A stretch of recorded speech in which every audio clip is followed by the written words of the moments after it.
Ohana Chapter 8. Sonic. Tom felt a fuzzy face bury itself in his side, sighing deeply. He didn't get paid enough to deal with this. Not that he got paid at all to raise 3 superpowered alien kids. He winced when he felt one of Sonic's quills dig in too much, reaching down to gently place his hand on the hedgehog's head. Sonic, it's fine. It's only 2 feet dead. That's still too many feet. He heard him mumble among the screeching laughter of the children scattered around. Sonic, people are staring. I don't care.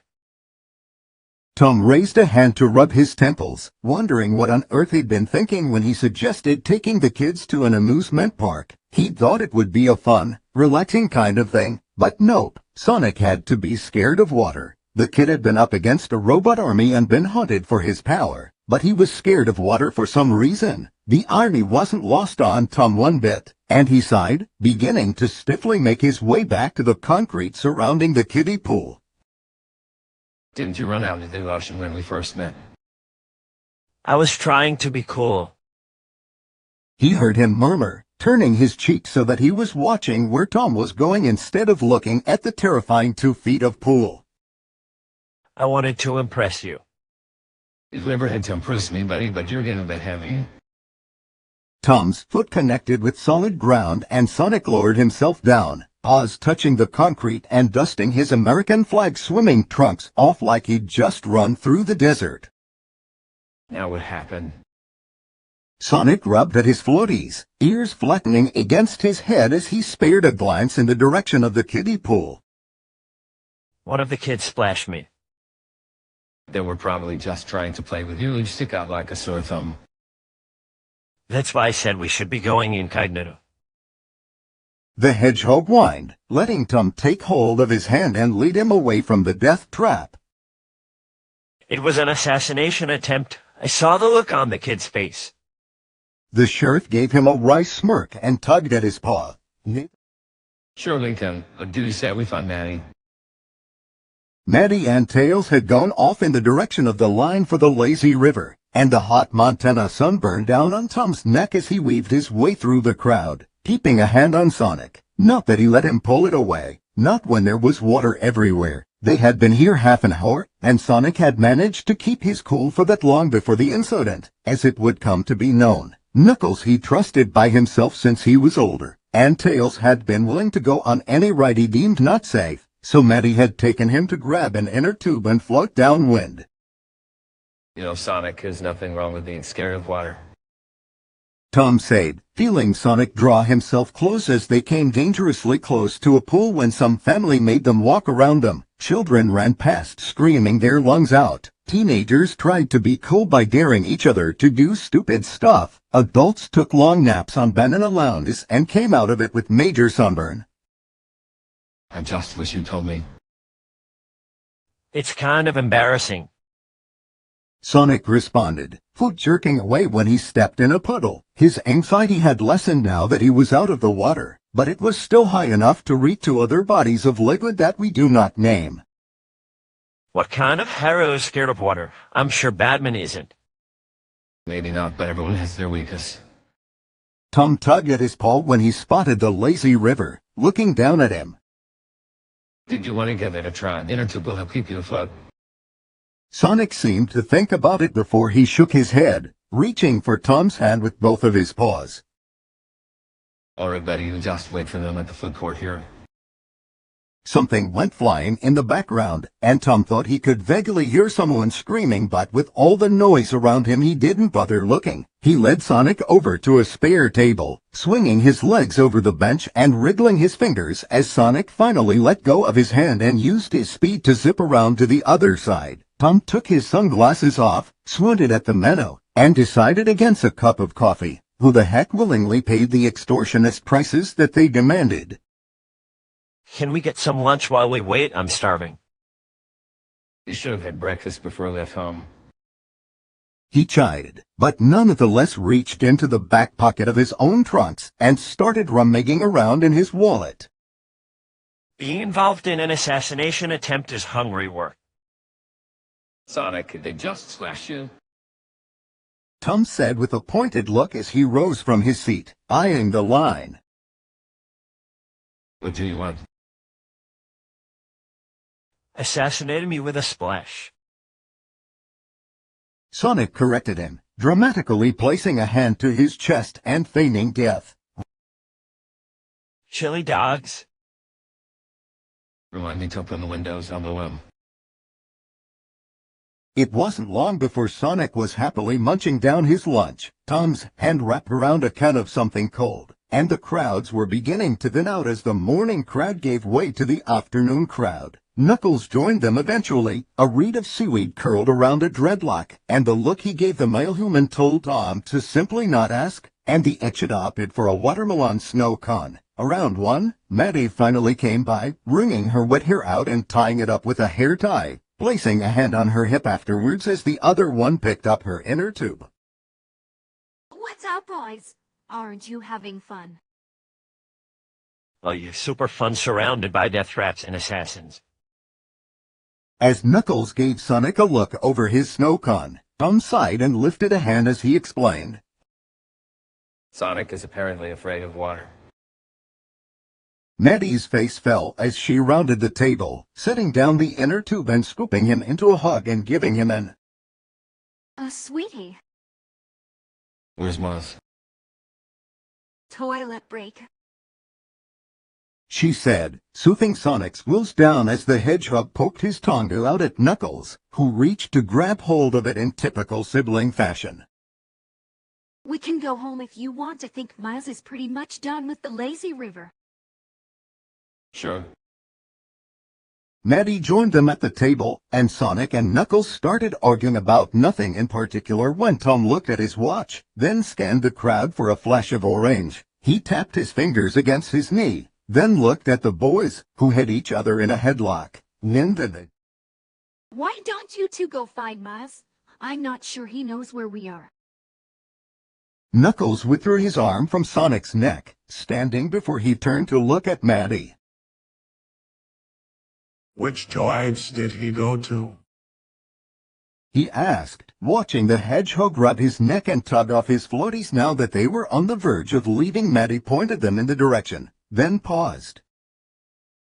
No, wait. I think there was a lineup at that one when we got out.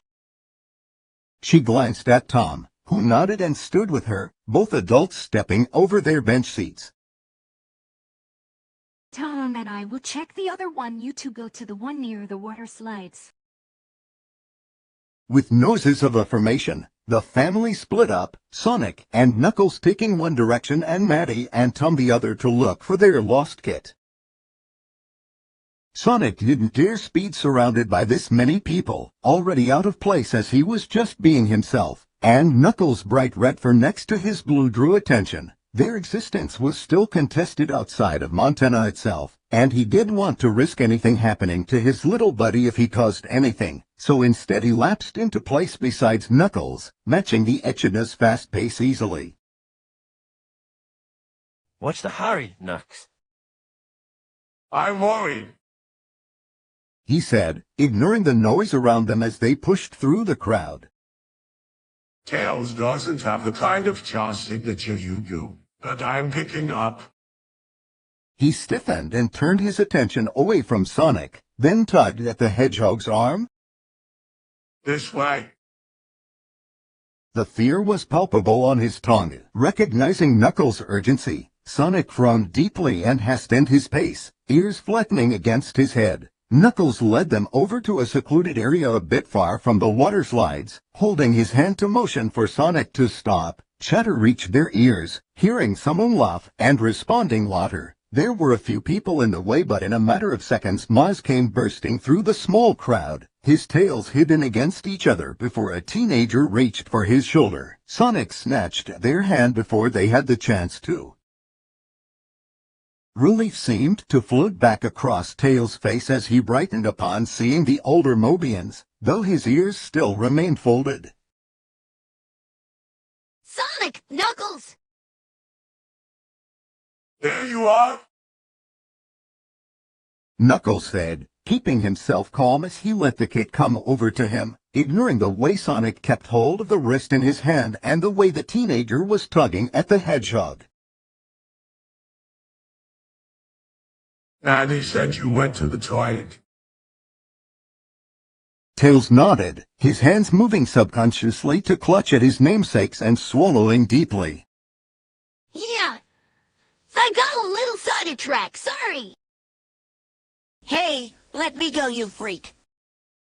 The two of them turned their attention towards where Sonic had pulled his hand away only to slug the human in the stomach, and Knuckles could see the Ch's energy crackling around him. The other humans had stopped what they were doing to stare, kids pressing themselves into their parents. Knuckles worried his bottom lip before he closed the distance between them, placing his hand on Sonic's arm and feeling his energy lance against his.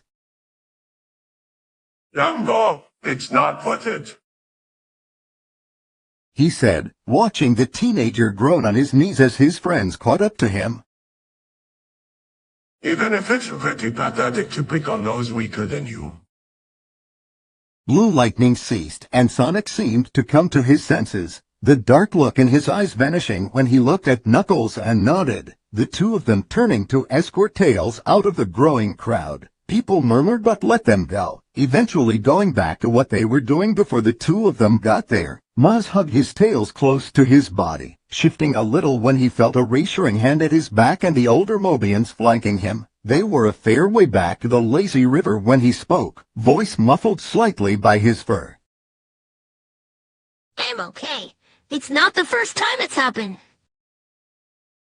Knuckles raised an eyebrow and a hand to stop Sonic from interrupting, the hedgehog having forgotten entirely about his fear of water now that he had a mission to get the kit back to Maddie and Tom. Fox back home aren't usually born with two tails, you know. People don't like things they don't understand.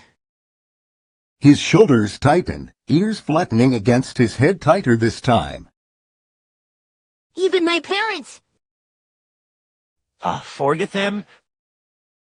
Sonic ignored the hard punch Knuckles silently sent to his shoulder, though he did rub it. You have us now, and Mom and Dad. Ain't nobody picking on my little bro while I'm around. Tails stopped walking, the two of them taking a step ahead of him before turning back to look at the trembling kit. Sonic thumbed his nose, grinning slightly. Besides, your tails are the coolest thing about you. Really? Knuckles sighed and pressed a hand to his forehead, kneading his temples. As lacking in tact as Sonic is me, I'm inclined to agree, and I'll teach you a few techniques to throw off your opponents so that next time we are not around you are not off guard. Okay. A small flush crossed Tails' cheeks at the suggestion and he scratched his neck, then reached to hug Sonic, who patted his back. Thanks, guys. There you are. Maddie's voice called over the crowd and the three of them shared a silent look, turning to spot her and Tom sprinting up to them. If there was one thing they widely agreed on, it was that there would be nothing on heaven or earth that would stop Maddie from going after those kids herself, except for maybe Tom throwing her over his shoulder and hightailing it out of the park. Maddie slowed an approach, reaching for Tails and swishing his face to smooch his forehead, burning herself up. Mom! There's my boys. She pulled back and smiled, ignorant to the look Tom was exchanging with Sonic and Knuckles.